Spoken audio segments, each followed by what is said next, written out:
Good day, everybody. This is Osagie of Osagie MSP, and welcome to Chapter 1 of our course, Information Assurance and Security online course. Today we're going to be taking Chapter 1, and Chapter 1 is titled Brief History and Mission of Information System Security. Remember, these videos are for those who are not opportune to attend the live sessions. So without much further ado, let's go into the heart of the matter.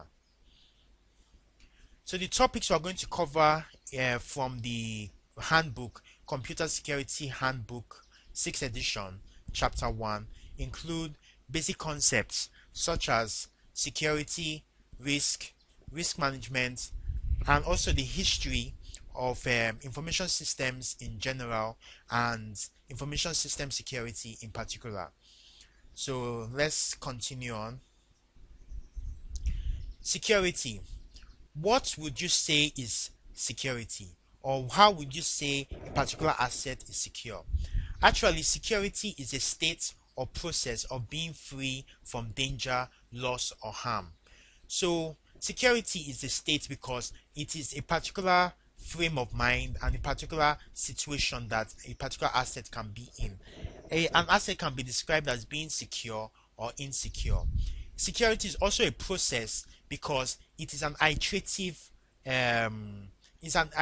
process that continues on. What is secure today might not be secure tomorrow, as the landscape of threats and vulnerabilities continue to change. Security is a process because things change over time. The value of the asset might change, the controls surrounding the asset, protecting the asset might change, and also the threat landscape might change from time to time. So you may ask, what is special about information security? Information security, as opposed to other forms of security such as physical security, personnel security, or even the popular term national security, information security has to do with the security of information assets. And those information assets include your hardware, your software, your people, your data, the data that sits on the hardware, your networking capacity, and all other things that help you access your information in a timely, secure, and confidential manner. So information security basically is a general term used to describe securing all your information assets, no matter the medium that they sit on. So when you talk about protecting your data or information on materials such as paper, you are also talking about information security. Information security also covers the more specific sector of computer or cyber security, which has to do with the protection of IT assets, cyber assets. So cyber security is a subset of information security, which has to do with protection of information in general. So what are the threats to security, particularly information security? Threats to security include your physical threats. For instance, if you think about money in the bank, a bank robber may take a gun to physically go to the bank to steal physical cash from the bank. But when you talk about information security, particularly when nowadays all our financial instruments, all our money resides on servers and databases at our various financial institutions, information security has to do with protection of the data, the zeros and ones, the bits and bytes sitting on those servers. So it's not just only about physical protection against, let's say, a bank robber trying to steal your notes and coins with a gun, but also about logical protection against protection from hackers, viruses, and other threat vectors that seek to steal or destroy or disrupt your information assets in logical ways. Logical security is different from physical security because physical security has to do with the protection of the assets in a physical manner, while logical security has to do with protection in a more abstract and intangible manner. So information security has special threats pertaining to it. They include your well-known physical threats, for instance, laptops, computer equipment can be stolen. You have physical threats. You also have logical threats, such as hackers hacking in over the network, viruses, worms, denial of service attacks, and so many other logical threats. We also have environmental and other natural threats, such as fires, storms, power outages, and all those other types of threats. So the threats pertaining to information security are very wide and varied, and we're going to be looking at all these types of threats during the duration of this course. So what is risk? Risk basically is the chance or probability that a particular threat may cause injury, damage, or loss to a particular asset. So note those keywords. Risk has to do with a probability, a chance. For instance, the chance that you connect a computer without antivirus to the internet, the chance that you get infected with malware, particularly viruses, is very high. It could happen in less than 3 or 5 minutes to 5 minutes. But for instance, the chance that an asteroid might fall in your organization's locality, destroying the organization's complex and other buildings around it, might be very slim, because asteroids rarely fall on the earth, even though it is a possibility, but it is very slim. So when you are dealing with risk, you have to know the likelihood of, you have to identify your assets, then you have to identify the threats to those assets, then you have to identify the likelihood that those threats will be able to damage that asset, and also the potential impact if those threats are able to damage that asset. Most organizations have what we call a risk appetite, and that is a particular level from which, above the risk appetite, they are going to treat all the risks that they envision, and below the risk appetite level, they are ready to accept the risk that damage could occur to their organization or to their data. So for instance, an organization might have a particular risk appetite that all instances of risk that occur, that the chances of them occurring are very slim, the likelihood of their occurrence is very slim, and or the potential impact, that's the damage to their assets, is very slim. All such risk will not be treated, while risks that have a high likelihood of occurrence and high impact will be treated. So that's basically what is involved in risk. Can we achieve perfect security? Why or why not? In my opinion, we cannot achieve perfect security, because security is an iterative thing. New threats, new vulnerabilities come up all the time. We have what is known as a zero-day vulnerability, which is a vulnerability in a system, in an information system, which nobody knew about before. And there are people, active white hat hackers, black hat hackers, grey hat hackers, actively discovering these vulnerabilities, either for good purposes or for malicious purposes, as we'll look at later on in the course. So vulnerabilities are always coming up all the time, and I implore you to sign up with any of these sets. CRTS, that's Computer Emergency Response Team.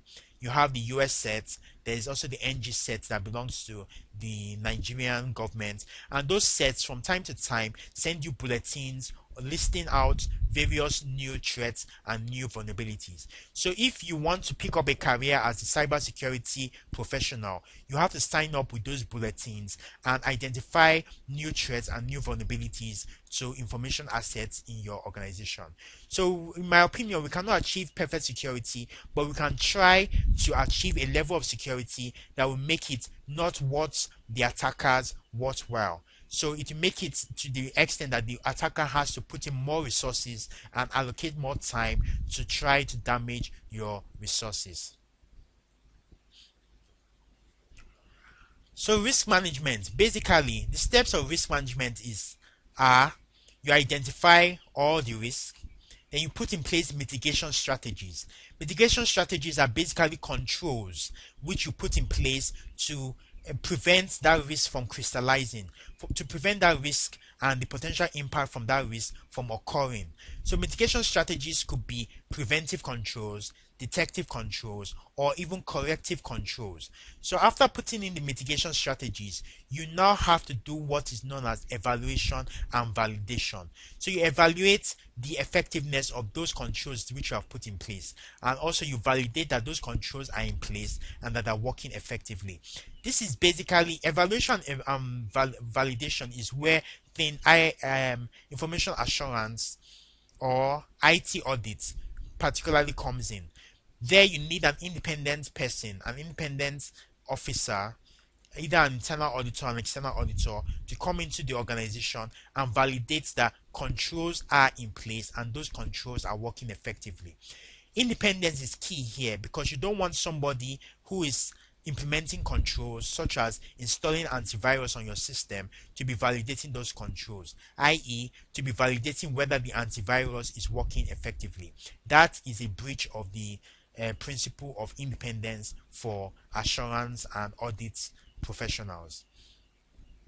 So the goal of risk management is to ensure that risks are managed in a cost-effective manner. Cost effective because you don't want to be protecting an asset with a security control that is worth more than the assets. In today's economy, there's scarce resources for everything. The heads of various organizations are always complaining that there's not enough money for this, there's not enough money for that. So with the scarce resources made available, we have to allocate those resources to provide an adequate and maximum amount of security that those resources can implement. So the key word there is cost effective. You don't want to be protecting an asset of $1 million with a control of $1.5 million. In fact, in reality, and in the real world, you do not even protect an asset of $1 million with a control that's also $1 million. The control should always be worth less than the asset you are protecting. Can risk management achieve perfection? We can see from the steps of risk management that it is also an iterative process. After you identify the risk, you put in mitigation strategies, you carry out evaluation and validation. If the mitigation strategies are not adequate or the new risks have come up, you start the whole process again of identifying risk, employing adequate mitigation strategies, and once again evaluation. So it is an iterative process. So risk management, in my opinion, cannot achieve perfection. If you have another opinion, feel free to discuss this with me on the discussion board of the learning platform. So basically, history helps us put security into perspective. All fields of study have history and terminologies that they are that professionals in that particular field of study are familiar with. So it helps to add credence and credibility to that particular field of study. So history also helps us identify changing requirements. What are the changing requirements of security? Information security requirements in the 1960s are not this in when we had the 1960s, when we had mainframe computers and not too many people were computer savvy, are not the same requirements needed now that most of the world understands IT systems and that you have online systems and so many devices connected in the entire world. Also, there are different threats and vulnerabilities. Vulnerabilities and threats have been evolving alongside information systems since the beginning of computing. So history helps us put these threats and vulnerabilities into context and helps us understand them better. The themes we'll cover here are that in the world nowadays, there's increasing accessibility to unauthorized people for information systems. So our information systems are increasingly being accessed by unauthorized people. Also, there's increased flexibility of automated attacks. And as I mentioned before, information security assurance is a process and not a state. So pre-computer InfoSec era. In the pre-computer era, we had a lot of technology then. These are the early points of information manipulation, information management, and even though it's not an IT era or a computing era, but information and calculations were still being conducted in this era. So we had Babylon 500 years before Christ. The abacus was invented. Then in England in 1614, logarithms for mathematics were created. In 1920, the octred slide rule, also for mathematical calculations, was invented. In 1642, the Pascal adding machine was created. In 1971, Leibniz made the stepped reckoner for multiplication, that aiding in carrying out multiplications to of very very large numbers. In 1808, Jacquard loom, a programmable loom which looked like almost like a loom for making textile materials, but it was used for mathematical calculations, was also created. So this is a picture of an abacus. We're all familiar with the term abacus, so it's used for mathematical calculations in the past. This is a picture of a slide rule that also used for mathematical calculations as well. Most of this technology now is now obsolete, as we have calculators and so many new modern ways of performing mathematical calculations. This is the Jacquard loom I was telling you about. As you can see, it looks like a loom used to create textile materials, but actually it has entries, mathematical entries being entered onto it, and it is all, and the whole system is used to calculate a result. So next we move on to mechanical computers. Mechanical computers include the general purpose programmable calculators. These include the Babbage prototype difference machine of 1832, Babbage design analytical engine of 1834, Feld's printing desk calculator of 1889, the first use of Hollerith's punch cards and tabulating machines in 1890. So a punch card basically is a card with holes punched on it. So those holes represent particular mathematical or numeric units. So combining all the cards together, in the past a rod was passed through the holes, so it could identify that this particular card represents a particular mathematical unit. Later on, light was being passed through the cards to identify a particular mathematical unit. So it was invented by Hollerith, and Hollerith in 1895 went on to create Tabulating Machine Company, which later on became IBM, or International Business Machines.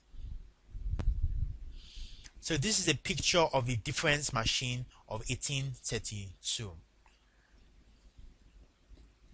This is an analytical engine of 1934. And this is an adding machine of 1889. This is Hollerith and his tabulator in 1890. This Hollerith card is the punch card. If you notice, these are the punches, individual punches that represent mathematical units on the card, and this was created in 1890 as well. So now we'll look at early electrical and electronic computers. In 1930, in the USA, Vannevar Bush created the digital analyzer. In 1935, IBM created the IBM 601 punch card calculator, which achieved 1 multiplication per second. The fastest calculating machine in the world then, but today it is remarkably very very slow. You have computers, supercomputers nowadays, like the world's fastest is in China, that carry out billions upon trillions of calculations per second. So this was just performing 1 multiplication per second. In 1940, Bell's Labs created the complex number calculator. A massive computer known as Colossus, one of the earliest electronic computers, was created in 1943, and it used vacuum tubes. To be precise, it used 2,000 vacuum tubes. In 1944, Harvard University created the Mark I, which was 51 feet long and added three numbers together per second. In 1946, ENIAC, electronic numeric integrator and calculator, was created, and it filled an entire room. So this is a picture of the differential analyzer of 1930. This is a picture of the Harvard Mark I of 1944. As you can see, it fills up an entire room. This is a picture of ENIAC in 1946. Multiple operators operating it at the same time and filling up an entire room as well. Then in 1940s, we had, this was the advent of stored programs and peripherals. So in 1949, Cambridge University came up with EDSAC, which stores programs on paper tapes. Now we take programs for granted. We buy computer programs, basically software from various sources, and install on our computer, and it improves our productivity and functionality. But in the past, you didn't have all those stored programs for earlier computers such as ENIAC, Colossus, Mark I, and all those other computers. Before the Cambridge University in England created stored programs on paper tapes. EDVAC used magnetic tapes for program storage. And also in 1949, Popular Mechanics, a magazine, predicted that computers in the future may weigh no more than 1.5 tons, which was a good prediction, but now it's very rare to see a computer weighing 1.5 or anything tons.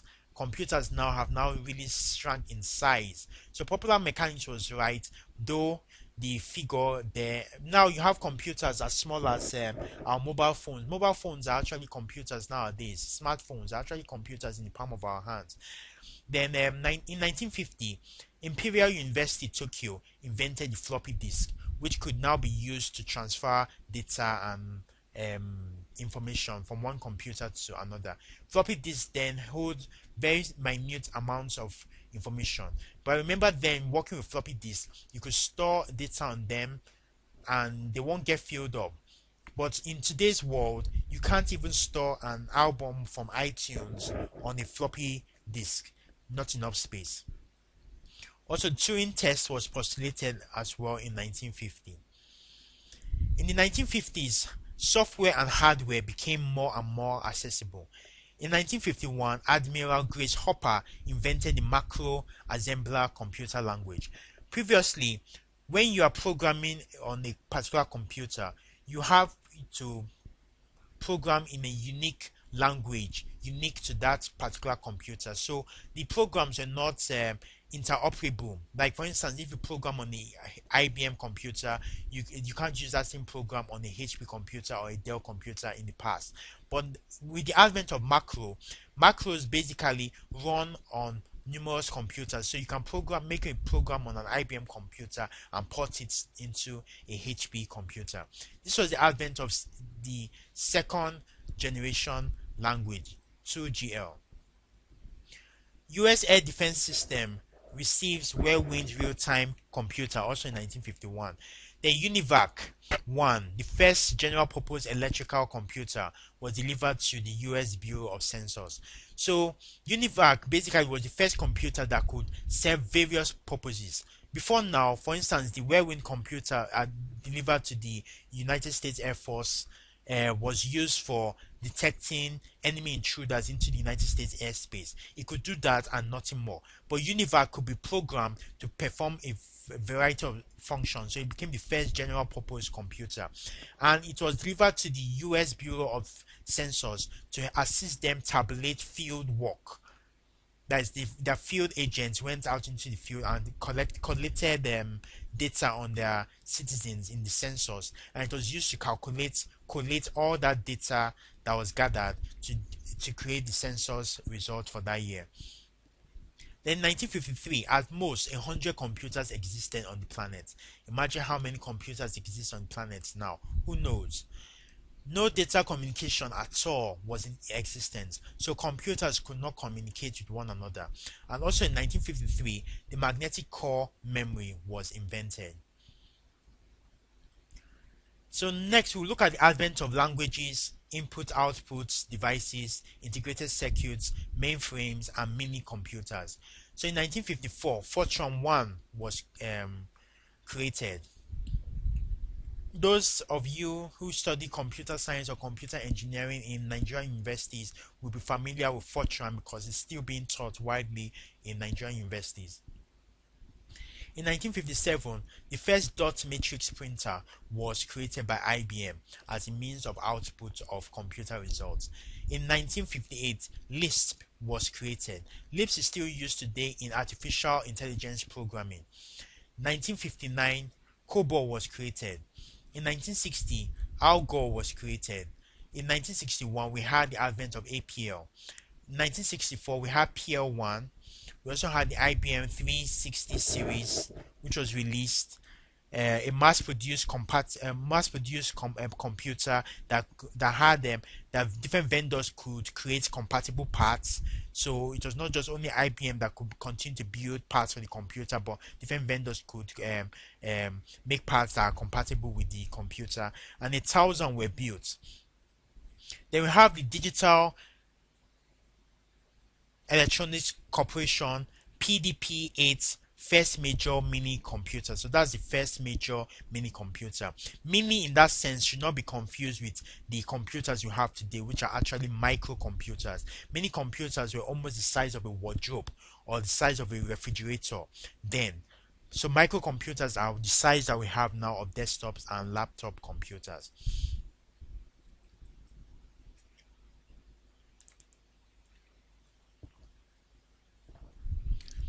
So this is the PDP-5. As you can see, it is a mini computer and it's almost the size of a refrigerator in 1962. Then in late 1960, we have more third generation languages, hardware, and the advent of networking.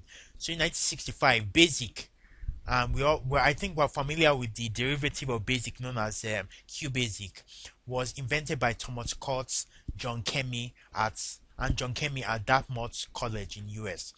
The mouse was also created in 1965. Who can imagine computing without a mouse? By Douglas Engelbart. CDC CD 66,000 supercomputer was also created in 1965.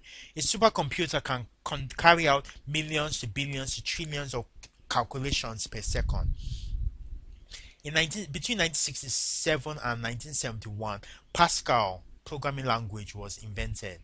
In 1968, Intel Corporation, the corporation known for creating integrated circuits and microchips for computers nowadays, is one of the largest producers of microchips and integrated circuits in the world today. Other producers include AMD and so forth. Intel Corporation was founded in 1968. Also, the programming language Logo was also created in 1968. ARPANET, which stands for Advanced Research Project Agency Network, was created by the US Department of Defense in 1969. ARPA, Advanced Research Project Agency, is a branch of the United States Department of Defense that has to do with advanced research, that has to do with technology in the military, new technology in the military. So they commissioned the ARPANET, connecting 4 nodes together. Those 4 nodes were 4 universities across the country. They connected them together to see and study how computers can share resources with one another and also communicate with one another. The driving factor behind the creation of ARPANET was so that the American military command and control system can survive a nuclear attack on any one command and control center, so that the communications between the command and control centers can be rerouted over another part of the network. So that's what gave birth to the ARPANET, and the ARPANET is the predecessor of what we now know as the internet. An interesting story I once heard of is that when one of the universities was actually sending a communication to another university, then it was over terminals and it was character based, meaning that you could only send one character at a time. Unlike nowadays, that even entire documents at the time. You could only send one character at a time. So when the university sent the first character, the other university received it, and there was now euphoria. They were very happy about it. They sent the second character, they were happy about it. They sent the third character, and the entire network, the entire ARPANET crashed. So just imagine that in the past, it took just 3 transmissions of characters to crash the entire ARPANET. Also in 1969, we had the RFC 001 host software by S. Clocker. So in 1970s, we had mainframes, glasshouse, and chips. So if I may add here, the first generation of computers were actually vacuum tubes. The second generation were used transistors.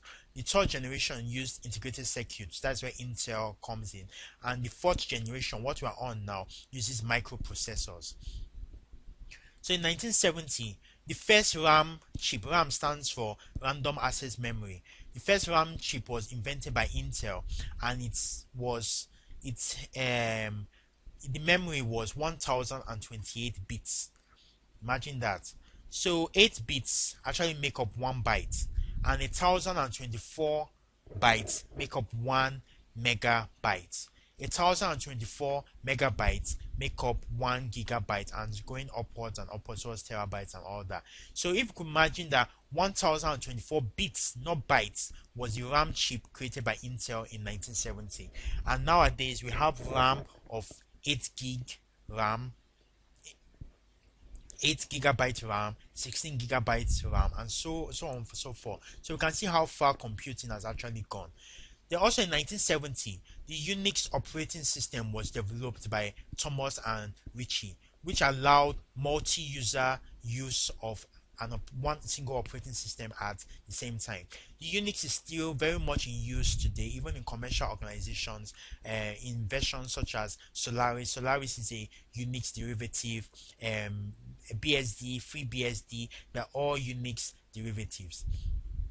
Forth was invented in 1970 as well. So in 1971, we had the advent of the microprocessor age, when Intel developed the 4004 microprocessor, the first ever microprocessor.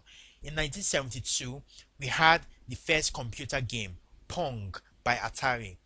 I'm still familiar with Atari. I saw some Atari boxes way into the late 80s. If any of you are familiar with Atari in the late 80s, the first video game is Pong. Maybe you could go on Google, click on images, and type in Pong to see how the graphics of that game look like.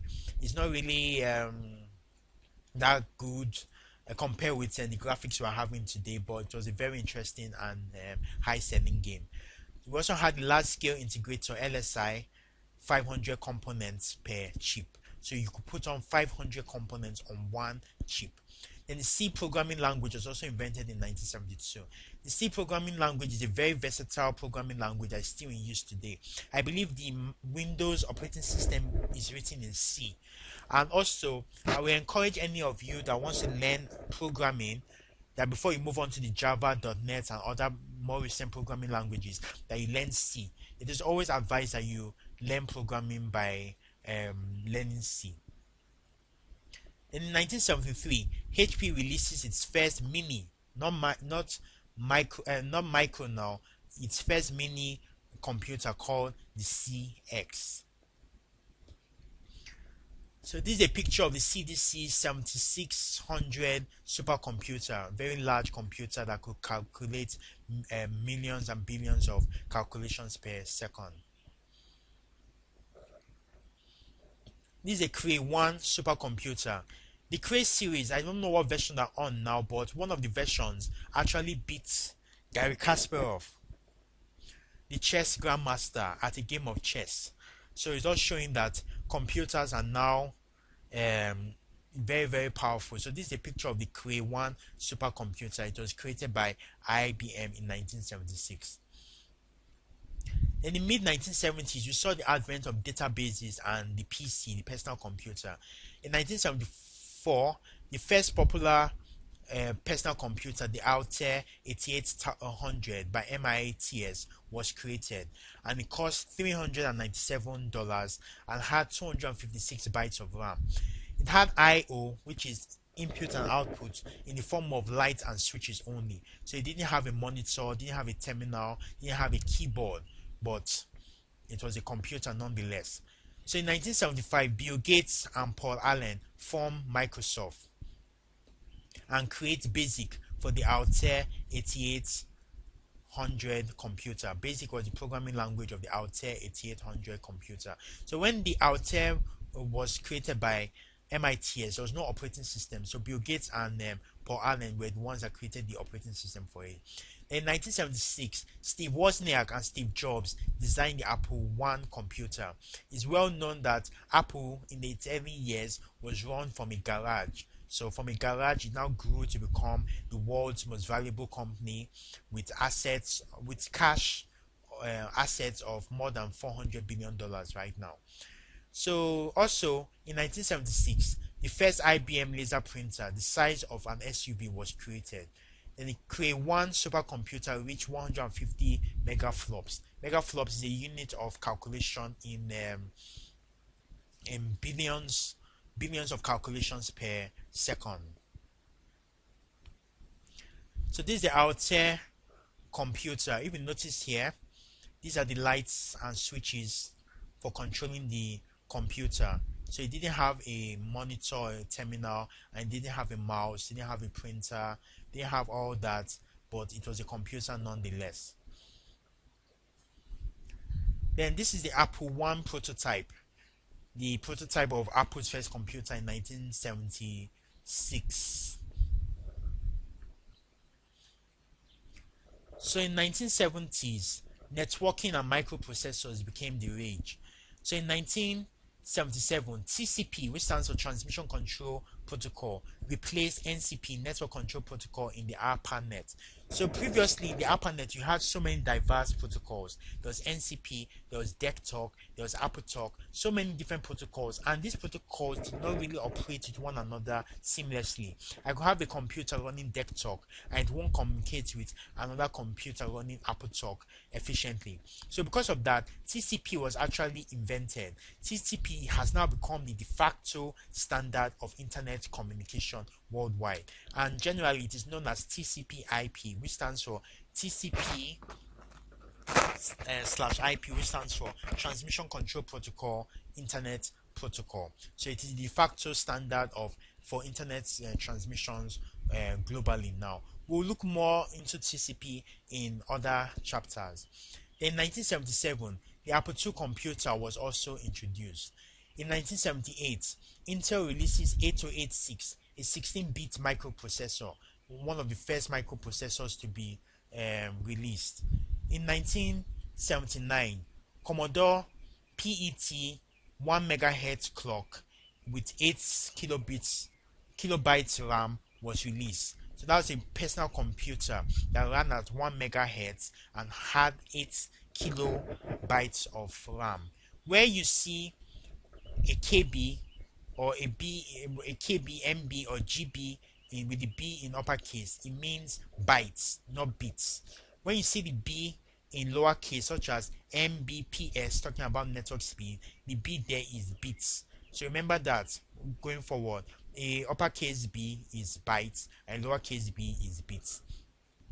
Also, Motorola releases the 68000 microprocessor as well. So in early 1980s, we had minis, we had data communication, and we had EDI, which stands for Electronic Data Interchange. In 1980, Microsoft began work on MS-DOS, which stands for Microsoft Disk Operating System. So then Apple just came out with a new personal computer which didn't have an operating system. So they commissioned Bill Gates and Paul Allen to create the operating system for the new personal computer. But the catch was that instead of buying the operating system from Bill Gates or Paul Allen, they only licensed the operating system.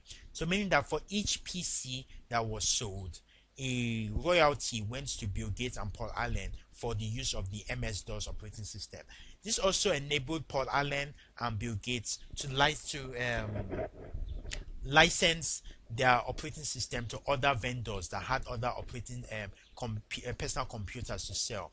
This opened the way for Microsoft to become one of the biggest companies in the entire world, and today it is the second most valuable company in the entire world, even ahead of oil companies nowadays. So HP 3000 mini computers supported 128 users, and it was created in 1980.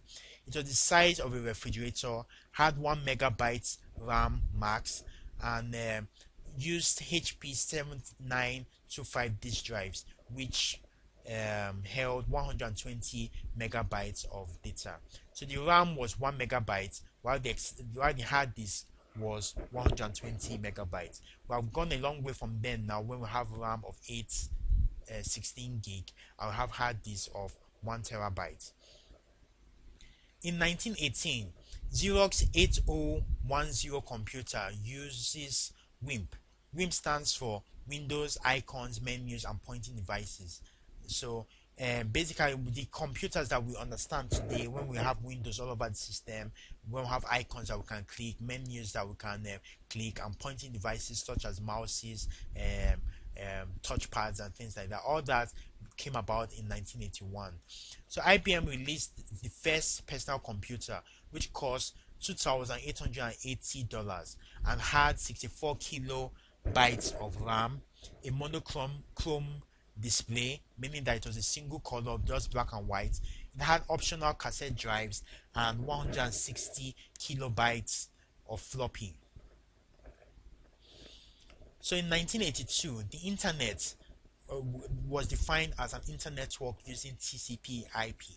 So TCP/IP became the de facto standard of the internet. The internet basically is a network of networks. A network in a particular building, let's say a corporate headquarters linking all the computers together, is known as a LAN, local area network. When you connect a LAN with another LAN, you are creating a WAN. So a combination of all these WANs together, local area networks and local area networks combining together to create wide area networks known as WANs. We now go on to create the internet, which is the network of networks. In 1984, DNS, domain name system, was invented, and then the internet had 1,000 hosts. So basically, DNS, you might wonder that when you type in google.com in your address bar on your browser, how does your computer know where google.com is located, since the computer only understands IP addresses? IP addresses are those addresses that you see that resemble 192.168.16.1, for instance. The computer only understands IP addresses. What happens is that when you type in google.com, your computer queries a DNS server and asks that DNS server if it knows the IP address of google.com. In the event that that server doesn't know the IP address of google.com, it queries another server until it gets the IP address of google.com and sends the IP address of google.com back to your computer. Then your computer then visits the IP address of google.com and Google's homepage opens up for you. So that's basically how DNS works. In the early days of computing, when you had 100, 20, 50, 100 IP addresses, system administrators could write down those IP addresses or stored some of them in memory in their brains. But by the time the internet started growing to 1,000 hosts, and now that we have billions of hosts, it became practically impossible to store all these IP addresses in our heads. So we needed user-friendly ways of accessing IP addresses. Hence, DNS was created to map your IP address with what is known as a host name. A host name is a user-friendly name given to a particular IP address. We'll be looking at this more in subsequent chapters. So this is the HP 3000 Series 3. So looking at it, we could see that the system has 1 megabyte of RAM, which costs $64,000. Imagine that. Just 1 megabyte of RAM is costing $64,000. Whereas you can get 4 gig RAM, 8 gig RAM now for less than 10,000, 9,000 naira. Also, the CPU costs $250,000, and that hefty price again. And 120 megabytes gigabytes disk cost $25,000. So this whole system must have been very, very expensive. So it's computers were not that readily found in readily found everywhere. They were just found in very um, very expensive locations such as corporate organizations, government organizations, universities, and things like that. The personal computer has not yet come to stay by this time. Then in the mid 1980s, we saw the advent of LANs, local area network, WANs, wide area networks, MANs, metropolitan area networks. These are networks that cover entire cities. The PCs, and also the a malicious term, viruses. In 1982 to 1988, the LANs around the whole world exploded. So there were so many LANs were created, and connecting all these LANs together created WANs and also created the internet. The internet has been around since the 1960s. What we know readily as the internet nowadays, the World Wide Web, has just been around since let's say 1980, 1989. But the internet with other things such as email, FTP, file transfer protocol, and other resources has been around since 1960s. With the World Wide Web just been around since the 1990s. So Fred Cohen defines computer viruses. Basically, a computer virus is malicious code, or known as malware. Malware, you note the word mal there, just like in the word malfunction, which means bad function. So malware is just like bad hardware or bad software, malware. So computer viruses are malware that can damage your system, that have malicious intent on your information assets. But the key thing with viruses is that they require human action to become active on your system. For instance, you might get a email stating that please click on this attachment, and the attachment is infected. Once you click on that attachment, your system then becomes infected. That is a virus. A worm, on the other hand, does not require human action to infect a computer. It just propagates around the internet on its own. So in 1985, Intel 80386 chip was released with 20 megahertz, a maximum of 33 megahertz clock. So that was the fastest chip by that time. In 1985, MS Windows 1 was also released. In 1986, Lehigh University was hit by a virus on floppies. The first virus that was able to leap from one computer to another via floppies. In 1988, IBM releases optical worm drives, CDs. A worm there means write once, read many. So just like CDs, you can write to the CD one time and you can read from the CD many times. The Morris worm was released also in 1988 by Robert Morris and downed 9,000 internet hosts. So it spread, just as I explained what the difference between a worm and a virus, it just spread, propagated across the entire internet. What was interesting about the Morris worm was that it could infect computers. Let's say a computer on the east coast of the United States of America could infect a computer on the west coast of the United States of America even quicker than infecting a computer that it is side by side with. So the worm does show that the geography of the internet does not resemble physical geography. For instance, in modern time, I could be sending an email in Lagos to somebody in Lagos, and lo and behold, that email will go to China, Russia, Venezuela before coming to that person in Lagos. It is actually possible because the internet geography does not actually resemble physical geography. So Robert Morris was eventually charged, arrested, sentenced, expelled from his university at Cornell University. But today he's a successful IT professional, and I believe he's a professor at MIT, Massachusetts Institute of Technology now.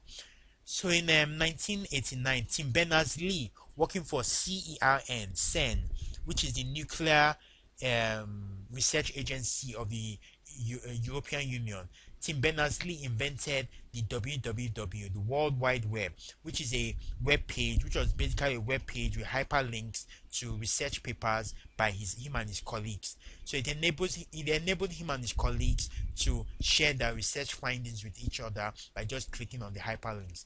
I will encourage you to go on Google and type in search bar the first web page, and open the first web page from CERN. It is very it's a very simple page, but that was the origin of all the web pages and all the web technology that we have today. So kudos to Sir Tim Berners-Lee. Eventually was knighted by the British and became a Sir. In 1991, Linus Torvalds, a master's student at the University of Helsinki, wrote the kernel, basically the brain of the Linux operating system, and posted it on the Usenet for everybody to see and use free of charge. So the only catch with using the Linux kernel is that whatever operating system you create from that kernel must be given to the world entirely free of charge. So nowadays you have so many different flavors of Linux. You have Gentoo, Debian, you have Fedora, Red Hat, which is the version most used in corporate organizations. You even have some used for penetration testing and hacking, such as Backtrack and Kali. Then there's a version made by South Africa, by South Africans, called Ubuntu. So there are so many versions. Maybe you could one day rise up to create your own version. It's all possible. Who knows? So in 1993, the internet explodes with the opening of .com. Previously, the ARPANET was controlled by the US government, particularly the military, but eventually they relinquished control over the internet and opened up the internet for commercial use. So now you have .com for commercial use. Other sophistics include the .org for non-governmental organizations, .mil, which was kept by the US military, .edu for education, so many of them, .biz, then even the country-specific ones like .ng for Nigeria, .uk for UK, United Kingdom, and .za for South Africa. So the internet has now exploded since the opening up of the internet to commercial entities. Then in 1994, we saw the first major spam explosion when Cantor and Stigel, lawyers in the United States of America, basically bombed Usenets with their adverts asking people to contact them if they have issues with their US green card lottery applications. So they posted it on all the Usenets around the whole world, and it was very annoying, and people frowned at this unethical practice of bombing Usenets with information. Eventually, even Cantor was disbarred from practicing law in his state in America because of that thing that he did. So also in 1994, Intel Pentium began running on 100 megahertz clock, the fastest processor in the world then. Then Netscape Browser 1.0 was also created in 1994.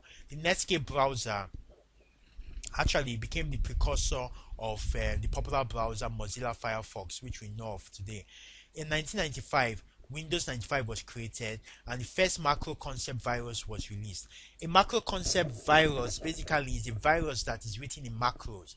With the advent of Windows operating systems, some different computers, Dell, HP, IBM, Lenovo, different computers can use a Windows operating system and also have applications, Windows applications installed on them, Word, PowerPoint, Excel, and these applications have macros that help to automate different activities that users might want to be using.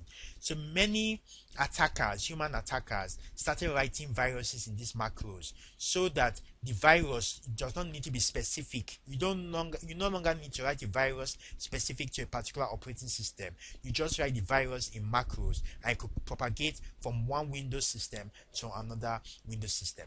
It was a very bad thing then on the internet, rising and infecting a whole lot of computers. Before Windows, on one operating system, I think it was maybe Windows 2000 or so, they now made the Windows firewall compulsory by default, and that saw the end of the macro virus phase. So macro viruses, if you check cyber intelligence reports from last year and the year before that, you will notice that macro viruses have now fallen to about 0% worldwide. So macro viruses, which wreaked havoc on the internet in the 1990s, in 2000 something, they are basically extinct. So in the 2000s, we had mobile computing, BYOD, which stands for bring your own desktop or bring your own device, and Moore's law. Enormous growth in the use of more portable computers happened in the 2000s. We saw the explosion of smartphones around the whole world and tablets such as the iPad and the Android operating system. So employees wanted more access to corporate resources via their personal mobile devices. So many companies granted this access because it improved productivity for their employees. The employees could work from home. The employees could work more effectively in the office. So more access to corporate data and resources was granted to employees on their own personal mobile phones. Also, the drop in price of laptop computers and workstations led to an insistence on access from personal systems. Also, there's also been a continual decrease in cost of these flash drives, RAM, and other components. As these components are getting faster, the irony is that they're also getting much cheaper. This is due to what is known as Moore's law. Moore was the founder of one of the founders of Intel, and he proposed a law which states that computing power doubles every 2 years. So it means that if you get a laptop today, within 2 years that laptop is totally obsolete. So computing power doubles every 2 years. So we have seen the rise of computers around the whole world. So that brings an interesting thoughts to mind and a question: do you think that the rate computers are and computing is advancing, that computers could one day take over the world? Hollywood movies have shown us many times of many scenarios with computers taking over the world in their movies. One that is of particular one movie that I fancy a lot that talks about computers taking over the world is The Matrix, where computers and artificial intelligence have taken over the world. So the growth of computing doubling every 2 years, who knows what could happen in the future? Will it be good or will it be bad? Then 2010s, we had increasing interest in cloud computing. Basically, cloud computing is with the rate at which storage and networking capacity has gone very cheap and very efficient nowadays. You now have cloud computing providers who provide massive server farms to customers. So customers do not need to invest in buying hardware for their organizations to store their data or to run their applications. All they need to do is sign up to a cloud computing service and utilize the resources of that cloud computing service. So if their needs, their requirements actually grow, they will just subscribe to the cloud computing service and pay more and have an increase in the resources allocated to them. If you have a website, for instance, now you might not be hosting, most likely you are not hosting that website in your corporate organization, but you are hosting it on a web hosting company, hosting service. That's an example of a cloud service. So many people are hosting their websites on that cloud computing service, on that web hosting service, and they all share the same hardware and the same resources. But there are security issues with using cloud computing. For instance, you are not in control of your own data. If you upload the data and even if you have adequate security in your own organization, can you vouch for the security of another organization? Also, quality of service. How are you sure that you're actually getting quality service? And continuity of operations. What if the cloud computing service provider has downtime? Won't it affect your business? There are also issues with overseas services in question, particularly espionage. For instance, if If your company puts its data on a data center in another country, how do they know that that country's intelligence services or another country's intelligence services don't have access to your confidential data? And there are also issues with the US and other government surveillance data captures. These are also hot topics nowadays. We all know about Edward Snowden, who leaked information that the NSA, the National Security Agency in America, the cyber security and cyber warfare branch of the American government, has a program where they're listening to global internet and telecommunication traffic. So that is a major issue, and a lot of governments complained to the American government about NSA surveillance. So if your organization is going to go into cloud computing, I will urge you, if you are into the decision making process, to ensure that there is an adequate business case, not just getting technology for the sake of it being new technology. That is very rampant in so many IT departments. Many IT heads just get a new technology because it is fanciful and new technology. So there must be an adequate business case and benefit realization. Also, you must thoroughly investigate the cloud computing service provider. You will not want to be uploading your data or using a cloud service from somebody who has just experienced a data breach 2 months ago, or who is not implementing adequate security in his organization. So ensure all this before you actually subscribe to a cloud service provider. So this is internet usage by region. Internet users in the entire world. Asia has about 1.6 billion internet users. Europe has about 604 million internet users. Latin America and the Caribbean, 333 million internet users. North America, 313. Africa, also 313. Middle East, 115 million internet users. And Oceania and Australia have about 27 million internet users. That's quite a lot worldwide. So the internet users per 100 inhabitants from 1996 to 2014. So in the developed world, in 1996 or thereabout, there were 11 internet users for every 100 people. But now it has risen to 77 internet users for every 100 people. Contrast with the world globally, had two internet users in the 1990, around 1996, per two internet users per every 100 people, and now 39 internet users per every 100 people. In the developing world, there are basically zero internet users per 100 people in 1996, and now has about 31 internet users per every 100 people around 2014. So we can see that the developed world is almost saturated with the amount of internet users, 77%, while the developing world still has a long way to go with 31%.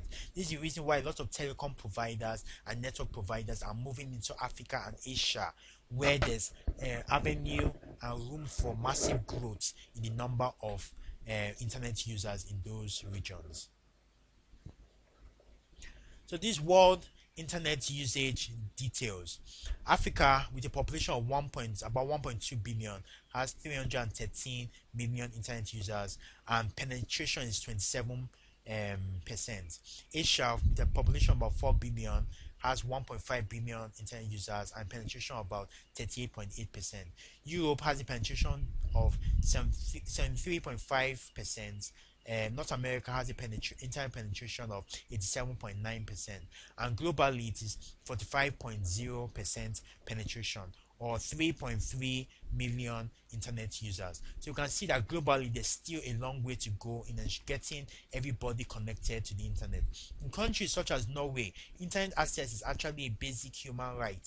So we still have a far long way to go. And as you can see, in Africa and Asia, there's a lot of room for potential investors who want to invest in them and getting internet technology to the population that don't have it.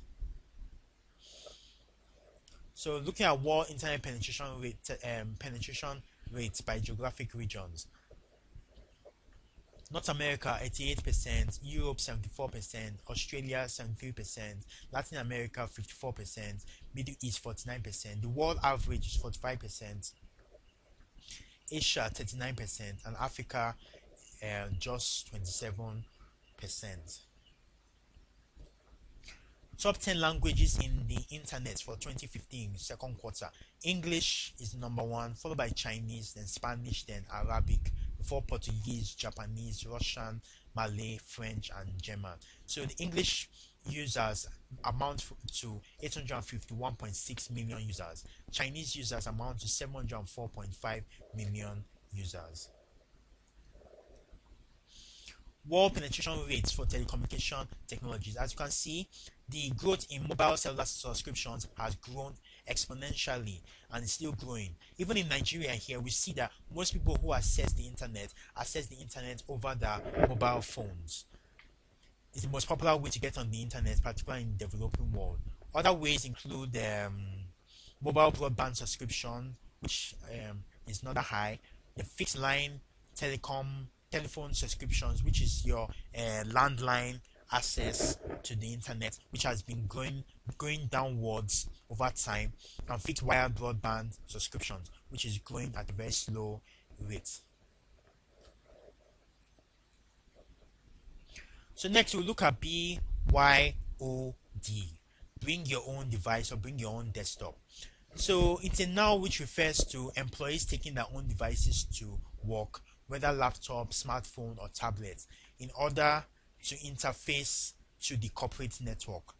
So 35% of workers have indicated that it's very important to separate their personal profiles from their work profiles on their mobile devices. Majority of employees are very concerned with the organization's policies on cloud, social, and mobile. 41% of the devices used to obtain corporate data are owned by the employees. So most of the devices used to access corporate data, 41% of it is owned by the employees. Why BYOD? For one, it saves costs, it increases worker satisfaction, and it increases worker productivity. Who uses BYOD? Small businesses, medium-sized businesses, and enterprises all use BYOD. So the security aspect of BYOD include sensitive or financial information could be exposed, because most users, let's face it, frankly, they don't use their mobile devices, their handheld devices in a safe manner. How many users have antivirus on their mobile devices? How many of them have firewalls? How many of them do not click on suspicious and malicious links? That's the question I posed. So a lot of sensitive and financial information is being exposed from employees' devices. But employees are still saying that we are not going to stop using our devices when we walk into the office. Conclusion: whether for or against BYOD in your office, you must have a policy in place. So there must be a BYOD policy from executive management, a high level management policy that determines how employees are going to use their devices that governs how employees are going to use their devices in the organization. Workers expect to know what they can use and what measures are in place to protect data and their devices. So some of the benefits of BYOD include a user-driven demand. The demand is driven by the user. It is convenient, and hardware costs can be lowered. So organizations don't need to be buying handheld devices for all their staff. The staff does utilize their own devices, saving the organization costs. But security questions about security questions about BYOD include: individuals generally use poor controls, as I mentioned earlier. How many individuals have antivirus, firewall on their smartphones? How many individuals do not click on malicious links? Also, you can have the loss of devices which will compromise corporate information. To tackle this, there should be something called remote wipe on the device. So if the device is ever stolen, you could remotely wipe all the data on the device. Then you have network access controls. So these are access controls which control how your device is going to access the corporate network, and with it there are compatibility issues.